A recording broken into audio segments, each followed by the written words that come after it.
केजरीवाल जी की हालत ये थी कि चोरी और सीना जोरी। उस व्यक्ति को 10-10 बार नोटिस दी गई।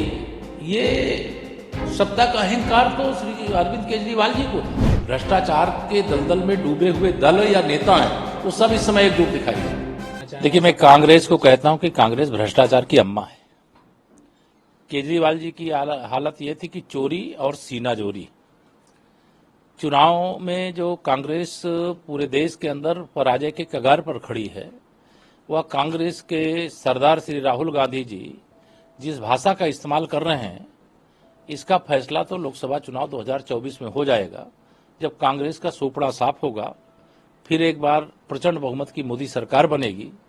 भ्रष्टाचार एक दानव है, इस देश को विकसित देश नहीं होने दिया। भ्रष्टाचार इस देश के युवाओं के भविष्य के साथ खिलवाड़ किया। इस भ्रष्टाचार ने जैसे एक शिष्टाचार का रूप धारण कर लिया कि जैसे पैसा लेकर के कोई काम करना या सत्ता में रह करके रिश्वतखोरी करना अधिकार लोगों ने समझ लिया था।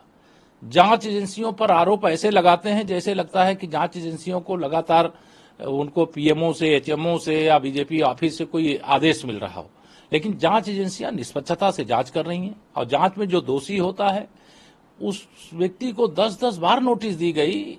ये सत्ता का अहंकार तो श्री अरविंद केजरीवाल जी को था कि अगर नोटिस दी गई तो जाके जवाब दे दो, और अगर ईडी गलत है तो न्यायालय में जाओ। अगर आपको न्यायालय से भी रिलीफ नहीं मिल रही है, उसके बाद ईडी पर दोष लगाओगे, चुनाव हार जाओगे तो चुनाव आयोग पर आरोप लगाओगे, ईवीएम पे आरोप लगाओगे। कोई इतने बड़े बड़े आपराधिक घटनाएं हो जाएं और उस पर कोर्ट के आदेश से सीबीआई जांच हो, एनआई जांच हो, तो उस पर आरोप लगाओगे। सेना पराक्रम दिखाए, एयर स्ट्राइक करे, सर्जिकल स्ट्राइक करे, तो उस पर सवाल उठाओगे। कैसे चलेगा जी?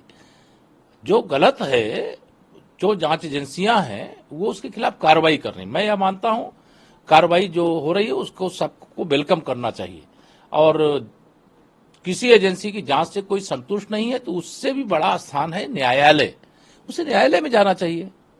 ये आरोप लगाने से उनको कुछ नहीं हासिल होगा। कांग्रेस मुक्त भारत होने जा रहा है, भ्रष्टाचार मुक्त भारत होने जा रहा है, गरीबी से 25 करोड़ लोग मुक्त हो गए हैं और देश पूरी तरह से गरीबी मुक्त होने जा रहा है।